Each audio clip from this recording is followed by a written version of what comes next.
You know, a massive shift is happening right now in software development. AI coding agents are becoming so good, so essential, that for a lot of developers, they're turning into a full-blown addiction. So let me ask you this. How is it even possible? How can a developer, just like that, become 5 times more productive? I mean, it sounds like something out of a sci-fi movie, but it's really happening, and we need to get our heads around it. To really understand this jump in ability, one developer put it perfectly. He'd been in manager mode for years, right? And coming back to hands-on coding, he said, using these new tools, it felt like getting a bionic knee. That's a powerful way to think about this, because it's a truly profound change. So first up, let's talk about that bionic coding knee and the almost superhuman productivity it gives you. Okay, so where is this revolution actually taking place? You might think it's in some fancy new app, but you'd be wrong. Turns out the winning platform has a real retro future vibe. Yeah, the command line interface, the CLI, has somehow lapped modern IDEs to become the place for cutting-edge AI.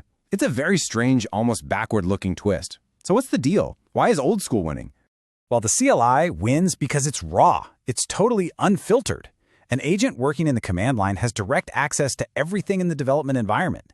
It gets around all those annoying sandbox limits, which means it can connect to local databases, heck, even production databases to figure out really complex real-world problems. And maybe the biggest thing, it allows for super fast bottoms-up adoption. Any engineer can just install it and start using it. No need to wait for some slow top-down approval from a CTO who's worried about security. But here's the thing. Not all agents are built the same way. At the heart of it all, there are 2 competing ideas. You've got Anthropic's Claude on one side and OpenAI's Codex on the other. Let's take a look at the architects behind them. So, Anthropic's whole approach with Claude is all about dividing up the work. You give it a big, complicated task, and what it does is it spawns a bunch of smaller sub-agents. Each one is like a little specialist, right?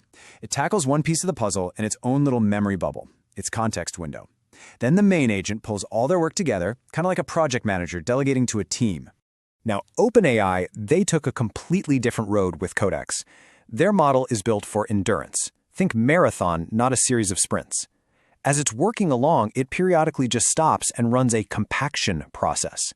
It basically summarizes everything it's done so far and squishes that context down. This is what lets it handle these incredibly long, continuous tasks without, losing its train of thought. And this difference in how they're built, it really goes all the way back to the founding DNA of each company. Anthropic is all about building tools for humans. Their process feels familiar, right? It's like watching a person logically build a doghouse piece by piece. OpenAI, on the other hand, is gunning for AGI, artificial general intelligence. Their process can feel, alien. It's more like a 3D printer just creating that doghouse out of nothing. It might do some weird stuff along the way, but you can't argue with the results. Okay, so that's all great in theory. But how do you actually use these tools to get that 5x productivity boost we talked about? Well, here's the playbook that separates the casual user from the top 1%. The first thing you need to know is this number, 50%.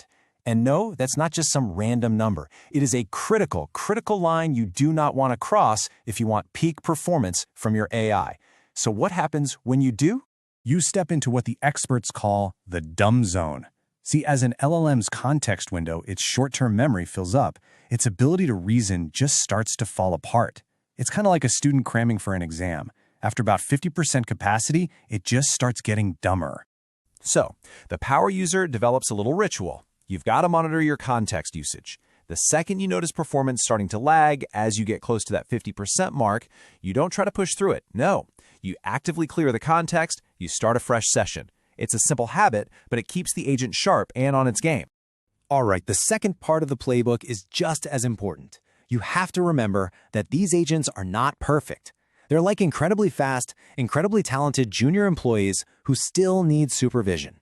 That means you've got to get to 100% test coverage. You need to use tools like linting, continuous integration, or CI, and even other code review bots to constantly check and verify what the agent is putting out.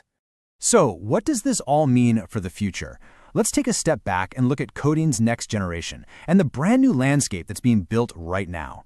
You can forget about SEO. The new battleground is GEO, or generative optimization. This is basically the art and science of making your developer tool the default answer when a coder asks an AI for help. If you win at GEO, you become the first tool an agent recommends. And this new battlefield has totally new rules. Get this. A competitor put together a biased top 5 tools blog post, and of course, they ranked their own tool at number 1. A human would see right through that, right? But an LLM doesn't. It just sees a list and it starts recommending the wrong product to people. It gets fooled. Now, a company that has absolutely mastered this game is Supabase. So how'd they do it? Well, they have excellent open source documentation that's super easy for an LLM to read and understand. Plus, they have tons of social proof on sites like Reddit. The result? When anyone asked an LLM how to set up a backend, the default answer became Supabase. They totally won a GEO.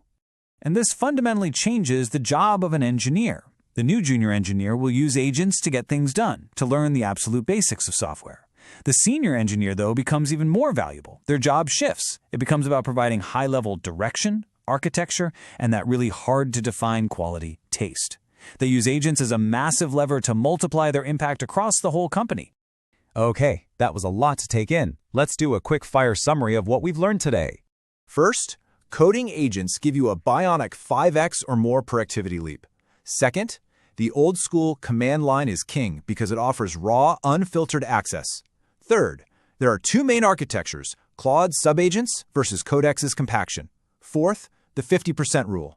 Always clear your context to avoid that dumb zone. And finally, GEO is the new SEO. You're not marketing to humans anymore, you're marketing to the AI. Which really just leaves us with one final big thought to chew on. As these incredibly powerful agents get better and better at handling the how of building software, is it possible that the most valuable, the most uniquely human skill left will just be having the vision and the taste to ask the right what and the right why?